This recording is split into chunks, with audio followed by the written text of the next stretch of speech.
تو مجھے تو ذہن میں بھی نہیں تھا اس طرح. میں نے کہا مجھے کیا پتا ہے کون ہے. تو اس نے کہا کہ رفیق تارڑ کی چھٹی ہو گئی صدارت کے عہدے سے، اور پرویز مشرف کل دن کو صدر کا اوتھ لے گا، اور لہٰذا ابھی چند منٹوں کے بعد رفیق تارڑ بھی نکل جائے گا. اور واقعی یہی ہوا. میں پھر وہاں سے بھاگا، آ کے اپنے اخبار کو خبر دی. تو اس زمانے میں کیونکہ یہ الیکٹرانک چینل تھے نہیں، نہ سوشل میڈیا کا دور تھا، نہ واٹس ایپ کا زمانہ تھا، مطلب ماں سوائے پی ٹی وی تھا. تو میں نے وہ خبر تو ادارے کو دے دی، اور ادارے والوں نے تو پہلے تو ظاہر ہے وہ کہتے ہیں نا کہ نیوز ایڈیٹر کا کام ہوتا ہے آگے پیچھے وہ اس کے سورسز پوچھنا. میں نے سورس تو پھر نہیں بتایا، لیکن بات یہ کہ وہ جو میں نے ان کو اتنا کہا کہ میری خبر، میں نے کیونکہ خود چیزیں دیکھی ہیں شفٹنگ ہوتے ہوئے، تو اب ظاہر مجھے سورس پہ تو یقین کرنا تھا. تو خیر میں دوسرے دن صبح کو مجھے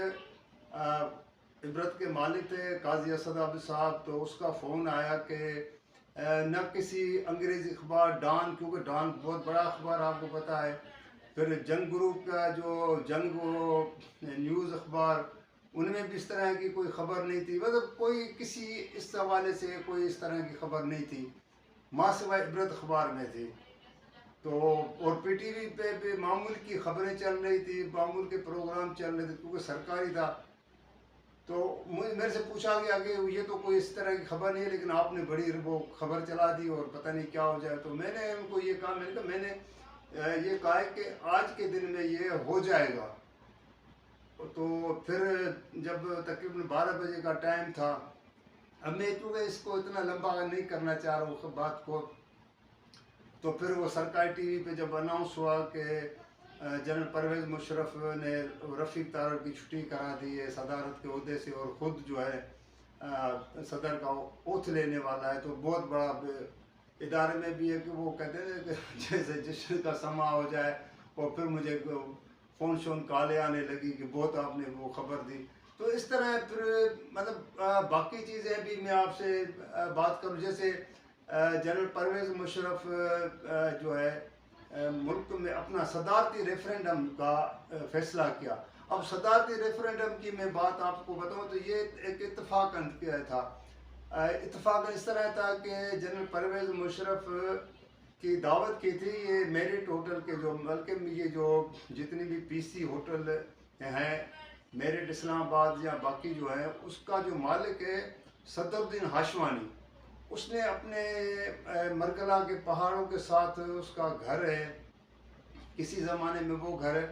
ایوب خان اس کے بیٹے گوہر ایوب کا تھا. تو اس میں وہاں پہ کیونکہ اس نے ہاشوانی نے صدر الدین نے وہ گھر جو خریدا ہوا تھا،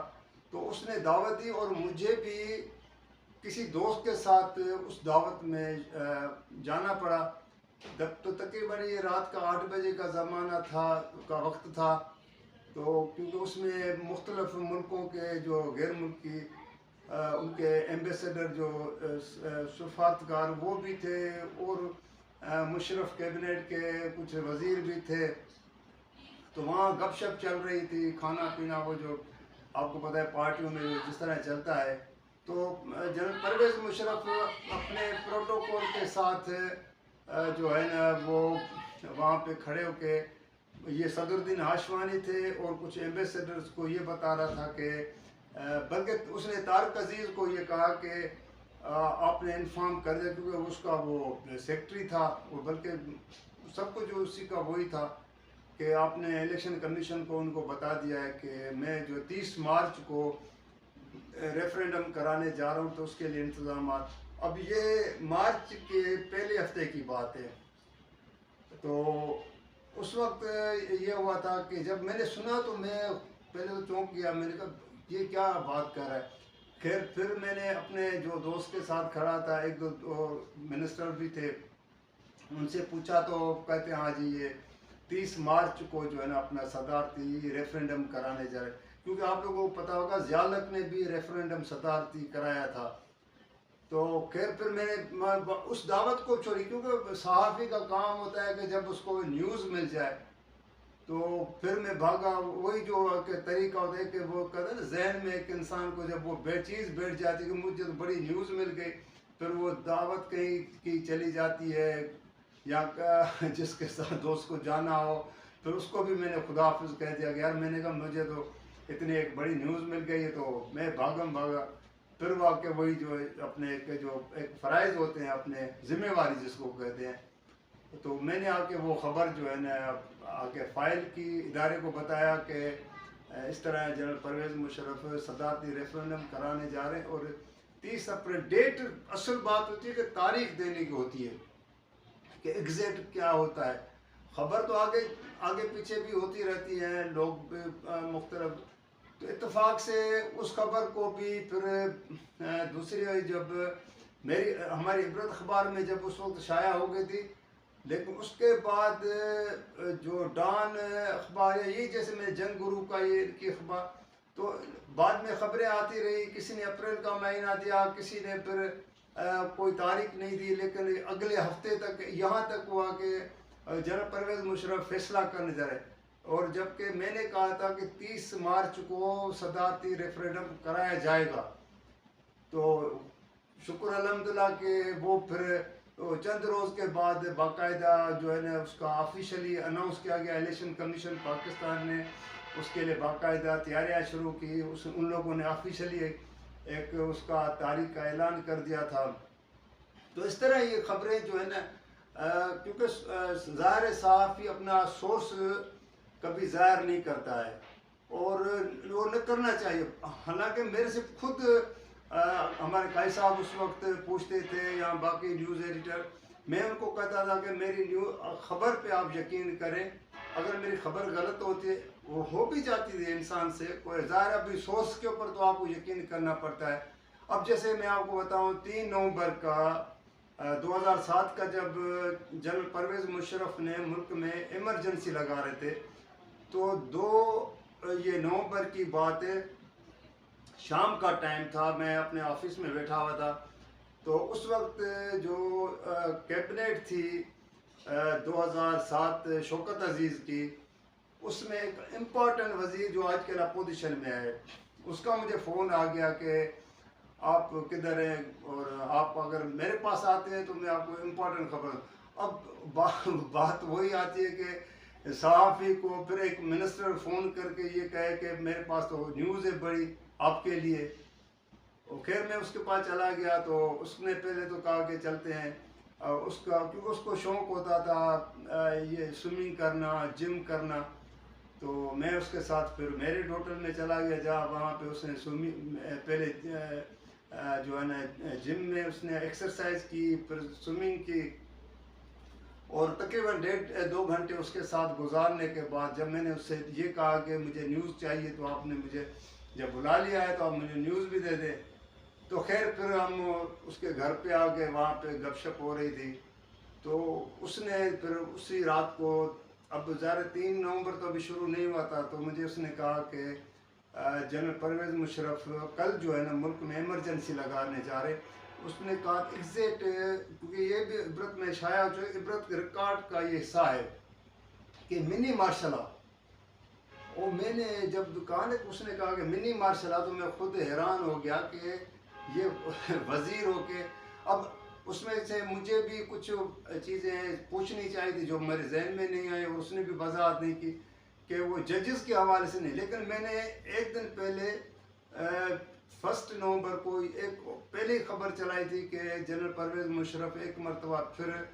عدلیہ میں سے ججوں کو نکالنے کا پروگرام بنا رہا ہے. تو دوسرے دن جب 3 نومبر کو عبرت اخبار میں خبر شائع، اس وقت یہ تھا کہ آپ لوگوں کو پتہ ہے کہ پرائیویٹ چینل بھی تھے، باقی بھی ہر چیزیں تھی. تو لیکن اس وقت دن تک کیا بلکہ دن کو 12-1-2 بجے تک کسی چینل پہ کہیں پہ یہ خبر نہیں چل رہی تھی کہ آج جنرل پرویز مشرف جو ہے وہ ایمرجنسی لگانے جا رہے ہیں یا ججز کو ہٹانے جا رہے ہیں. لیکن شام جب ہوتے ہی اور عدالتوں کا وقت ختم ہوا تھا، تو پھر اناؤنس ہو گیا، اور جنرل پرویز مشرف نے خود آگے قوم کو ایڈریس خطاب کیا، جس میں اس نے کہا کہ میں نے یہ ایمرجنسی لگانے کا فیصلہ کر لیا ہے. وفاقی حکومت اس وقت وزیر اعظم شوکت عزیز تھے، تو اس کی ایڈوائز پہ اس نے جو ہے نا پھر وہ ملک میں ایمرجنسی جب نافذ کی تو اس میں پھر آپ کو پتہ ہے کہ سپریم کورٹ کے چیف جسٹس افتخار چودھری سمیت سپریم کورٹ کے ججز تھے، ہائی کورٹوں کے ججز تھے، ایک بڑا تعداد تھا 40-50 کا تھا، جن کو سب کو گھر بھیج دیا تھا. تو اس وقت محترمہ بے نظیر بھٹو پہلے ملک میں واپس آ چکی تھی، اور وہ اسی دن جو ہے نا اس سے چند روز پہلے وہ دبئی چلی گئی تھی، اگر آپ لوگوں کو یاد ہوگا. تو کیونکہ میں آپ سے یہ بات شیئر کر رہا ہوں، تو پھر محترمہ بے نظیر بھٹو فوراً جب اس نے ایمرجنسی کا سنا تو وطن واپس آ گئی تھی. پھر ایک وکلا کی موومنٹ چلی، اور جس کے نتیجے میں پھر جو ہے نا آپ لوگوں نے دیکھا کہ حکومت شوکت عزیز کا مدت تو پوری کر کے چلا گیا تھا، لیکن وہ کالے کوٹوں والوں نے، وکلا نے جب وہ تحریک ججز کے حوالے سے، ججز کی بحالی کے حوالے سے شروع کی تھی، پھر محترمہ بے نظیر بھٹو نے خود جو ہے میرٹ کے سامنے ججز کالونی جہاں ججز کی رہائش تھی، اس وقت اوپر تو اس کو پولیس نے جانے نہیں دیا تھا، اسلام آباد پولیس نے، انتظامیہ نے، لیکن محترمہ نے یہ کہا تھا کہ میں افتخار چودھری کے گھر پہ جو ہے نا چیف جسٹس پاکستان کا جھنڈا بھی لہراؤں گی اور تمام ججز کو بحال کروں گی، اور یہ پی سی او یا جو ایمرجنسی نافذ کی ہم اس کو نہیں مانتے ہیں. لیکن محترمہ بے نظیر بھٹو اپنی وہ زندگی جو ہے نا تو اپنی جس کی جتنی تھی وہ تو اس دنیا سے چلی گئی تھی، لیکن بعد میں پیپلز پارٹی کی حکومت 2008 میں آئی، اور پھر ظاہر بعد میں جس طرح ججز کو بحال کیا گیا تھا، وہ کس طرح ایک تحریک تھی، اور اس میں اس تحریک کا جو ہے جو قیادت کرنے والا تھا وہ نواز شریف تھا، نواز لیگ کے سربراہ تھا، چودھری اعتزاز حسن جو وکلا کی تحریک کا سربراہ بھی تھا، قیادت کرنے والا تھا. تو وہ ایک موومنٹ چلی تھی. تو اس کے بات آپ لوگوں سے جو میں شیئر کر رہا ہوں کہ اس وقت جو ملک کے حالات ہیں کہ حکومت اور عدلیہ کے درمیان جو محاذہ رہی شروع ہوئی ہے، مجھے وہی 2007 والا جو ہے نا، ایک 2007 والا مجھے چیز نظر آ رہی ہے. اور 97 میں جب نواز شریف وزیر اعظم تھے جس نے سپریم کورٹ پہ حملہ کیا تھا، اور 2007 میں جب مشرف نے ایمرجنسی لگائی تھی کہ کس طرح ججز کو نکالا گیا تھا، اور ان کے اختیار پارلیمنٹ تھی لیکن وہ جس طرح اختیارات محدود کر دیے گئے تھے. تو اب بھی صورتحال یہ جو کہتے ہیں نا کہ ایک جمہوریت پسند کے دعوے دار حکمران ہیں، لیکن ایک وہ اپنا جمہوری چہرہ تو دکھا رہے ہیں، لیکن ان کی سوچ پیچھے جو سوچ ہے وہ اسی طرح ایک جو جیسے عامر کی ہوتی ہے، ڈکٹیٹر کی ہوتی ہے. تو وہ سوچ وہ ان کو وہ جو ہے نا اس کی نظر آ رہی ہے کہ عدلیہ کے کس طرح اختیارات کو محدود کیا جائے. اب مسئلہ یہ ہے کہ اس وقت حکومت کی پوری کوشش ہے، جیسے انتخابات پنجاب پہ نہ کرانے کے حوالے سے فنڈز جاری نہیں کر رہے ہیں، تو اسی طرح جو ہے نا ابھی چیف جسٹس کے اختیارات محدود کرنا کہ چیف جسٹس نہ سو موٹو نوٹس از خود نوٹس ہوتا ہے، نہ وہ لے سکتا ہے، نہ اپنی جو ہے اس کی ثوابدید دی ہے. چیف جسٹس کو اختیار ہے کہ وہ بینچ بھی نہیں بنا سکتا ہے، اور اپنے سینئر ججز کے ذریعے کبھی نہیں ہوا ہے کہ چیف جسٹس سینئر جو ہے ججز کے ساتھ جو ہے نا وہ مشاورت کرے، پھر وہ جو ہے نا بینچ تشکیل دے. جیسے حکومت کی خواہش ہے کہ جو ہم چاہیں وہ ہماری خواہشات کے مطابق ہوں. اب وہی چیزیں ہو رہی ہیں جیسے 2007 میں افتخار چودھری کے زمانے میں جب اس نے جنرل پرویز مشرف کو، شوکت عزیز کو، وہ کہتے ہیں جب نتھی ڈالی تھی، مطلب اس نے آنکھیں دکھائی تھی. بعد میں اسی افتخار چودھری نے بحالی کے بعد پیپلز پارٹی کو بھی آنکھیں دکھائی تھی. تو اب یہ حکومت وہی رویہ اختیار کر رہی ہے کہ کس طرح جو چیف جسٹس امرتا بندیال کے اختیارات کو محدود کیے جائیں، اس کے اوپر کٹ لگائی جائے. یہ چیزیں جو آج حالانکہ اس کی پہلی ہیئرنگ بھی چیف جسٹس نے جب ایک درخواست پہ اس نے کی ہے جس کی 8 رکنی بینچ نے سماعت کی ہے، پھر وہ اس کی سماعت اگلے ہفتے تک ملتوی بھی کر دیے۔ تو دوستو یہ چیزیں ہیں جو مطلب آپ سے شیئر کرنے کی بات یہ تھی کہ بہت سی میں آپ کو بات بتا سکتا ہوں۔ مثلا میں آپ کو ایک امپورٹنٹ بات بتا رہا ہوں، آپ لوگوں کے لیے بڑی امپورٹنٹ ہوگی کہ 2002 میں جب انتخابات ہوئے تھے نیشنل اسمبلی کے اور چاروں صوبائی اسمبلیوں کے، تو سندھ میں جب وفاق میں حکومت سازی کا مرحلہ تھا، ظفر اللہ جمالی کا نام آیا تھا، پنجاب میں تو کلیئر کٹ چودھری پرویز الہی کا تھا وزیر اعلیٰ کے لیے، لیکن اس وقت سندھ کے وزیر اعلیٰ کے لیے بہت سے بڑے نام چل رہے تھے، کینڈیڈیٹ تھے۔ مثلا اس وقت غوث بخش مہر کا نام تھا، ارباب رحیم تھرسے تھا، امتیاز شیخ تھا، ایون ایم کیو ایم نے شرط رکھ دی تھی جنرل پرویز مشرف کے سامنے کہ اس مرتبہ جو سندھ کا وزارت اعلیٰ کا عہدہ ہے وہ ایم کیو ایم کو دیا جائے۔ تو وہ بھی بات میں آپ کو امپورٹنٹ بتاؤں کہ علی محمد مہر ایم پی اے تھا، اور غوث بخش مہر کے پاس نیشنل اسمبلی کی بھی سیٹ تھی اور صوبائی اسمبلی کی بھی سیٹ تھی۔ تو سردار علی محمد مہر آج اس دنیا میں نہیں ہے، لیکن جس ایک بڑے بیوروکریٹ کے ساتھ اس نے یہ بات آ کے اس کو کس انداز میں ملاقات کر کے اس کو کیا درخواست کی تھی، میں اس آئی وٹنس ہوں، میں نے میرے سامنے کی بات ہے۔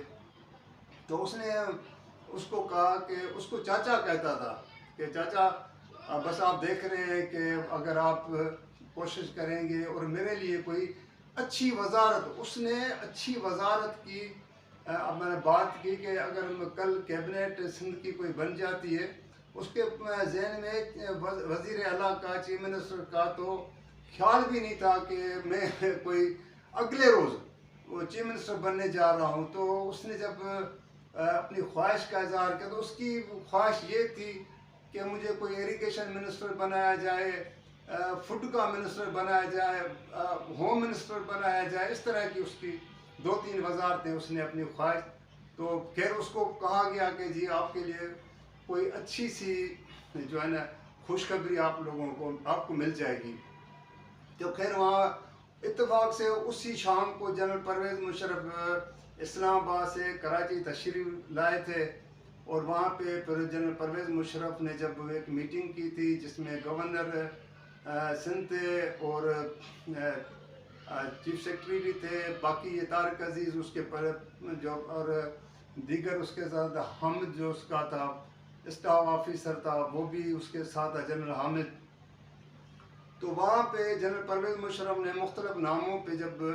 سندھ کے وزیر اعلیٰ کے لیے غور شور کیا اور پوچھا کہ کس کو کرنا چاہیے، کیا یہ ایم کیو ایم کا بھی اس نے اس وقت بتایا کہ ایم کیو ایم کی ڈیمانڈ ہے کہ ہمیں وزارت اعلیٰ کا اس مرتبہ عہدہ ایم کیو ایم کو ملنا چاہیے۔ تو پھر بہرحال جس شخصیت نے، اب میں اس کا نام نہیں لینا چاہتا ہوں کیونکہ وہ مجھے پھر کبھی کبھی کہتے ہیں کہ مجھے ان چیزوں میں آپ جو ہے نا نہ اس کا میرا نام لیا کرے، تو ظاہر جب ایک بندہ کہہ دے کہ میرا نام نہیں آنا چاہیے تو پھر وہی بات آتی ہے کہ سورس کو ڈسکلوز بھی نہیں کرنا ہوتا ہے اور اس کو خفیہ بھی رکھنا ہوتا ہے۔ تو خیر پھر وہاں پہ ایک علی محمد مہر کے لیے اس بات پہ اتفاق ہوا کہ سندھ کو ایک نوجوان وزیر اعلیٰ دیا جائے کہ ہو سکتا ہے سندھ کی تقدیر بدل دے، کہ ایک ایسا نوجوان ہو، اور اس کا بیک گراؤنڈ مہر خاندان سے بھی تھا، تو اس کا نام دے دیا گیا۔ تو اسی رات کو پھر اس کو علی محمد مہر کو ایک دوست نے اپنے گھر پہ کھانے میں بلایا، تو اس کو یہ تو نہیں کہا کہ آپ وزیر اعلیٰ بن رہے ہیں یا آپ کا نام ہونے والا ہے، کل یا پرسوں ہو جائے، 24 گھنٹے میں ہو جائے گا، لیکن اس کو یہ کہا گیا کہ آپ کے لیے بہت بڑی اچھی خبر ہے۔ تو وہ اس خبر خوشی میں صرف یہ بار بار پوچھ رہا تھا میرے سامنے کہ مجھے کون سی وزارت ملے گی، اس کو وزیر اعلیٰ کے لیے نہیں، بار بار میں نے جب اس کو کہا کہ آپ کے لیے اچھی خبر ہے تو اس کو اس بات میں نہیں تھا میرے لیے اچھی خبر کوئی وزارت اعلیٰ کا ہوتا ہے، ایم پی اے کا وہ تھا، تو اس کو کہنی یا تو وزیر اعلیٰ بنے گا یا وزیر بنے گا۔ تو خیر پھر اس کو کہا گیا، برابر اس نے بار بار کہا،